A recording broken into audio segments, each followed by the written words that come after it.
வெறும் 5 நிமிஷத்துல டேஸ்டியா செய்யணும், ஹெல்தியா செய்யணும், எல்லாருக்கும் ரொம்ப பிடிக்கிற மாதிரியும் இருக்கணும். அப்படின்னு நினச்சிங்கன்னா, இந்த மாரி செஞ்சு பாருங்க. ரொம்ப ரொம்ப டேஸ்டியா இருக்கும். இதுக்காக நம்ம எடுத்துக்கக்கூடியது 3 உருளைக்கிழங்கு, அதே மாதிரி முட்டை 4 எடுத்துக்கிறேன். முட்டை நீங்க எவ்வளோ சேர்த்தாலும் ஓகே தான். உங்களுக்கு பிடிச்ச மாதிரி நீங்க எவ்வளோ வேணா சேர்த்துக்கலாம். இப்போ நம்ம இதில கொஞ்சமா உப்பு சேர்த்துக்கலாம். இது மூழ்கிற அளவுக்கு தண்ணி சேர்த்துக்கலாம். அப்படியே மூடி போட்டு விட்டுறலாங்க. ஒரு 5 நிமிஷத்துக்கு நாம இதை மீடியம் ஃப்ளேமில் வச்சு நல்லா கொதிக்க விட்டுறலாம். உருளைக்கிழங்க நல்லா மசிகிற அளவுக்கு வேக வைக்கணும் அப்படியெல்லாம் கிடையாது. வெறும் 5 நிமிஷம் மட்டும் நம்ம இதை தண்ணியில் போட்டு இந்த மாதிரி கொதிக்க வச்சு எடுத்தால் போதுங்க. அவ்வளோதாங்க. 5 நிமிஷம் ஆயிடுச்சு. இப்போ நம்ம உருளைக்கிழங்கு எல்லாத்தையும் வெளியே எடுத்துடலாம். அதே டைமில் முட்டையை நாம் இப்போ வெளியே எடுத்துடவே கூடாது. இந்த சூடான தண்ணியை ஒரு பாத்திரத்தில் மாற்றிட்டு அந்த பாத்திரத்தில் இந்த முட்டையை போட்டு அப்படியே விட்டு வச்சுக்கோங்க. அதே கடாயை நம்ம யூஸ் பண்ணாலும் ஓகே தான், அல்லது நீங்கள் வேறு கடாய் யூஸ் பண்ணாலும் ஓகே தான். நான் இன்றைக்கி அதே கடாய் தான் எடுத்து மறுபடியும் செய்ய ஆரம்பிச்சிருக்கிறேன். உருளைக்கிழங்கு நல்லா வெந்திருக்கவே செய்யாதுங்க. கொஞ்சம் லைட்டாக தான் வெந்திருக்கும். இந்த உருளைக்கிழங்கு எல்லாத்தையும் நம்ம இதே போல் உங்களுக்கு பிடிச்ச ஷேப்பில் நீங்கள் கட் பண்ணி எடுத்துக்கலாம். நீங்கள் இதை விட சின்னதாகவும் கட் பண்ணிக்கலாம், அல்லது பெரிய சைஸில் நீங்கள் கட் பண்ணி எடுத்துக்கலாங்க. உள்ள உருளைக்கிழங்கு வேகாத மாதிரி தான் இருக்கும். ஒரு கரண்டி எண்ணெய் சேர்த்துட்டு எண்ணெய் நல்லா சுடனதுக்கப்புறமா இந்த உருளைக்கிழங்கு எல்லாத்தையும் நம்ம கட் பண்ணி அப்படியே சேர்த்துக்கலாம். உருளைக்கிழங்கு வதக்கும் போது தேவையான அளவு உப்பு ஒரு 1/2 ஸ்பூன் அளவு மட்டும் சேர்த்துக்கோங்க. இப்போ எல்லாத்தையும் நல்லா இதே போல் வதக்கி விட்டுக்கலாம். இந்த உருளைக்கிழங்கு இந்த எண்ணெயிலேயே சீக்கிரமாக வெந்துடும். ஏன்னா நம்ம உருளைக்கிழங்க ஒரு முறை நல்லா கொதிக்க வச்சு எடுத்துருக்குறோம். எப்போவுமே வீட்டில் ஒரே மாதிரி உருளைக்கிழங்கு செய்கிறதுக்கு இந்த மாதிரி ஒரு முறை செஞ்சு பாருங்கள். அவ்வளோ டேஸ்டியாக இருக்கும். குழந்தைங்களுக்கெல்லாம் ரொம்ப பிடிக்கும். குழந்தைங்களுக்கு நீங்கள் இதை லஞ்ச் பாக்ஸு கூட ரெடி பண்ணி கொடுத்துக்கலாம்.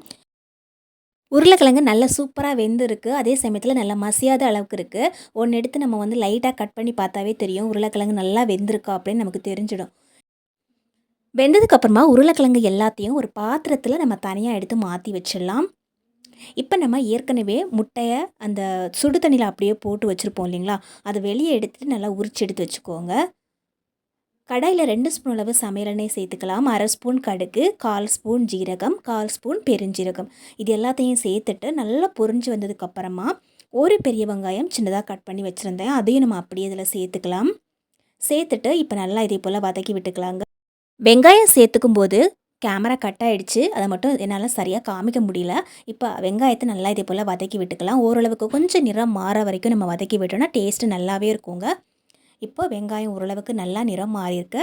நம்ம ஏற்கனவே முட்டை எல்லாத்தையும் நல்லா ரெடியாக உரித்து வச்சுருக்குறோம். இப்போ உரித்து வச்சுருக்கக்கூடிய முட்டை எல்லாத்தையும் நம்ம அப்படியே இதில் சேர்த்துக்கலாம்.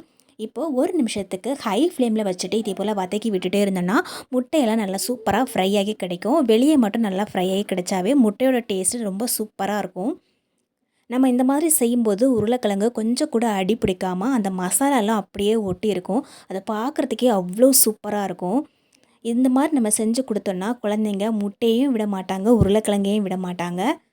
முட்டை ஓரளவுக்கு நல்லா ஃப்ரை ஆனதுக்கு அப்புறமா இதில் நம்ம மசாலா சேர்த்துக்கலாங்க.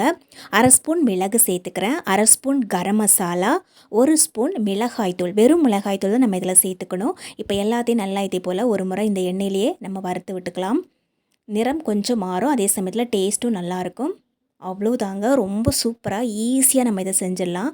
இப்போ நம்ம ஏற்கனவே வேக வச்சு வச்சுருக்கக்கூடிய உருளைக்கிழங்கு அது எல்லாத்தையும் நம்ம அப்படியே இதில் சேர்த்துக்கலாம்.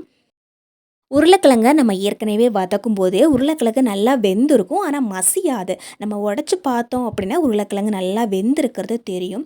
இந்த மாதிரி கடைசியாக இது கூட சேர்த்து நம்ம மிக்ஸ் பண்ணும்போது உருளைக்கிழங்கு இன்னும் வேக ஆரம்பிச்சிடும். அதனால தான் ஏற்கனவே நம்ம மசிகிற அளவுக்கெல்லாம் நம்ம வேக வைக்கக்கூடாது அப்படின்னு சொல்லியிருந்தேன். இப்போ ஒரு 2 நிமிஷத்துக்கு லோ ஃப்ளேமில் வச்சுட்டு அப்படியே மூடி போட்டு விட்டுடலாம். ஓப்பன் பண்ணி பார்க்கலாங்க. செம்ம சூப்பராக இருக்கும், அவ்வளோ வாசனையாக இருக்கும். இந்த உருளைக்கிழங்க கடைசியாக நீங்கள் கொஞ்சமாக கொத்தமல்லி, புதினா இலை, கறிவேப்பிலைகள் போட்டு இந்த மாதிரி நல்லா மிக்ஸ் பண்ணி விட்டுக்கோங்க. அவ்வளோதான். இது சாம்பார் சாதத்துக்கு அவ்வளோ சூப்பரான ஒரு செம்மையான காம்பினேஷன். எந்த குழம்பு வச்சாலும் நம்ம கூட வச்சு சாப்பிட்டுக்கலாம். அவ்வளோ சூப்பராக இருக்கும்.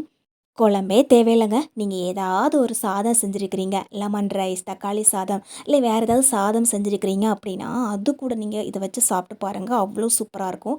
எல்லாத்துக்குமே ஈஸியாக செட் ஆகும். அந்த உருளைக்கிழங்கு, முட்டை இது 2த்தையும் இந்த மாதிரி கரண்டியில் எடுத்து பார்க்கும்போது எவ்வளோ சூப்பராக இருக்குது பாருங்கள். கொஞ்சம் கூட கடாயில் ஒட்டவே ஒட்டாது. மசாலா கூட கடாயில் இருக்காது. எல்லாமே அந்த முட்டை கூடயும் உருளைக்கிழங்கு கூடயும் சேர்ந்து மிக்ஸ் ஆகி இருக்கும். உருளைக்கிழங்க எப்போவுமே ஒரே மாதிரி செய்யாமல் இந்த மாதிரி செஞ்சு பாருங்கள். செம்ம டேஸ்டியாக இருக்கும். எல்லாருக்கும் ரொம்ப பிடிக்கும். கண்டிப்பாக ட்ரை பண்ணி பாருங்கள். வெஜிடபிள் ரைஸ், வெஜ் புலாவ் இப்படி எல்லாத்துக்கூடையும் வச்சு சாப்பிட்டுக்கலாங்க.